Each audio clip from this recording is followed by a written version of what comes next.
रखिए, आगे बढ़ते हैं और अब बात देश के सबसे बड़े सूबे उत्तर प्रदेश के राज्यसभा चुनाव में जिस तरह यूपी का सियासी मौसम बदला, उससे क्या लोकसभा चुनाव में इंडिया गठबंधन का गणित भी उलझ गया है। सीट शेयरिंग का फॉर्मूला सेट करने के बाद अखिलेश राहुल दोस्ती के रथ पर सवार हो गए, मगर राज्यसभा चुनाव के उलटफेर ने इंडिया गठबंधन को उस फ्रंट पर घेर लिया जहां कांग्रेस का सबसे बड़ा स्टेक दांव पर लगा है। क्या 2019 में अमेठी जीतने के बाद रायबरेली का रास्ता भी बीजेपी ने तैयार कर लिया है? बताते हैं आपको।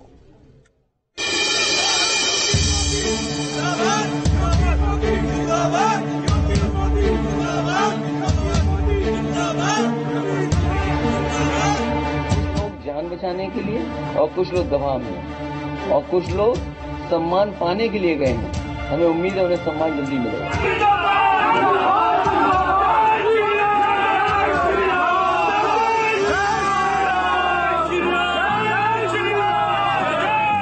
लोकतंत्र में हम सबके पास जाते हैं, अपनी बातें रखते हैं और जिसको जो अच्छा लगता है उस प्रकार हमारे साथ आते हैं। भारतीय जनता पार्टी के आशीर्वाद देने के लिए सभी विधायक गण आए हैं, उनका हृदय से आभार प्रकट करता हूं।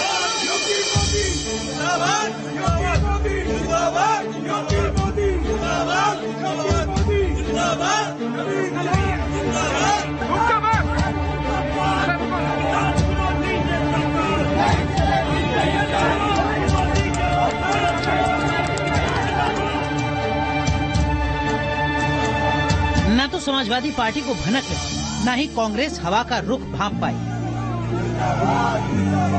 और बीजेपी ने बड़ा उलटफेर कर दिया। ये खेला अखिलेश के लिए जितना बड़ा झटका है, गांधी परिवार के लिए उतना ही चैलेंजिंग भी, क्योंकि इस बगावत का सिरा रायबरेली और अमेठी डायरेक्ट जुड़ा है।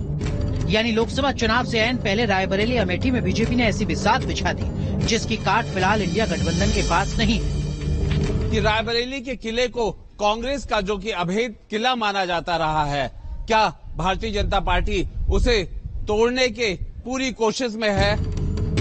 8 विधायकों की बगावत में से 3 विधायकों का ताल्लुक रायबरेली और अमेठी से। समाजवादी पार्टी में बगावत का सबसे ज्यादा असर कांग्रेस के किले पर पड़ता दिख रहा है।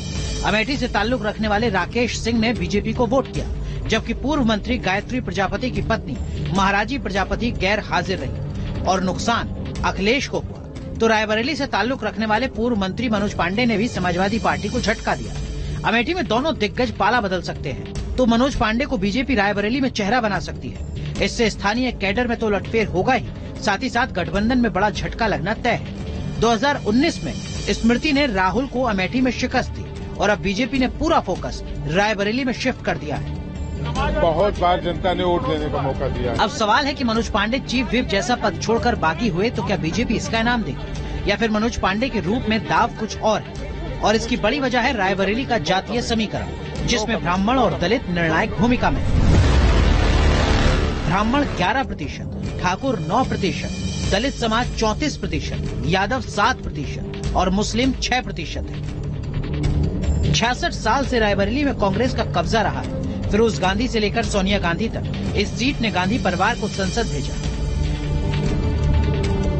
लेकिन इस बार सोनिया के राज्यसभा जाने के बाद कांग्रेस अभी रायबरेली में चेहरा देने पर मंथन कर रही थी कि राज्यसभा चुनाव के उलटफेर ने कांग्रेस के प्रथम परिवार की मुश्किलें बढ़ा दी, जिनके सामने कांग्रेस के एकमात्र किले रायबरेली को बचाए रखने की चुनौती बनी है। क्या मुद्दे पे लड़ो ना, रायबरेली कमजोर करेंगे कि हम बनारस उनका कमजोर पंचर कर देंगे? बनारस पंचर कर देंगे, चिंता न करो। 2024 के लोकसभा चुनाव में कांग्रेस 17 और समाजवादी पार्टी 63 सीटों पर साथ मिलकर चुनावी अखाड़े में उतरेगी, मगर रायबरेली और अमेठी दोनों ही लोकसभा सीटों पर कांग्रेस को समाजवादी पार्टी ने दशकों से वॉकओवर दिया। मुलायम के जमाने से यहां 5 चुनाव में प्रत्याशी नहीं उतारेगी। लोकल कैडर लीडर ने गांधी परिवार को स्ट्राइक रेट दिलाने में मदद की। यही वजह है कि बगावत के बाद भी अखिलेश दोनों ही लोकसभा सीटों की छत्रपों पर सीधी कार्रवाई से बच रहे। आप लोग चाहते हो हम लोग आजाद कर दें उनको। जो नियम है उसके तहत कार्रवाई होगी और आपको भी नियम की सीमा पता है। अगर स्पीकर चाहेंगे तो कार्रवाई हो जाएगी। अखिलेश ने गेंद स्पीकर के पाले में डाल दी और वेट एंड वॉच की रणनीति साध ली, लेकिन राहुल की अमेठी जीतने के बाद बीजेपी का मिशन रायबरेली एक्टिव मोड पर है। राज्यसभा में वोटिंग से एक दिन पहले रायबरेली को एम्स मिला।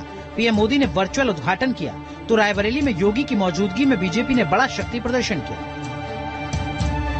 तब पीएम मोदी ने ये कहा था, मैंने यूपी के रायबरेली को एम्स की गारंटी दी थी। कांग्रेस के शाही परिवार ने रायबरेली में सिर्फ राजनीति की, काम मोदी ने किया।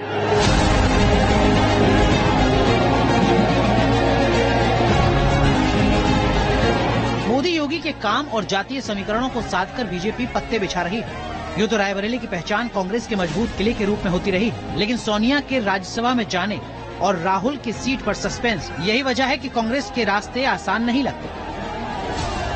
कि 80 के मिशन में एक एक सीट बेहद महत्वपूर्ण है और रायबरेली की सीट उसी महत्वपूर्ण सीट की श्रेणी में आता है। भारतीय जनता पार्टी को अगर जीतना है तो कुछ वहां के बड़े नेताओं को ऐसे ही तोड़ना पड़ेगा।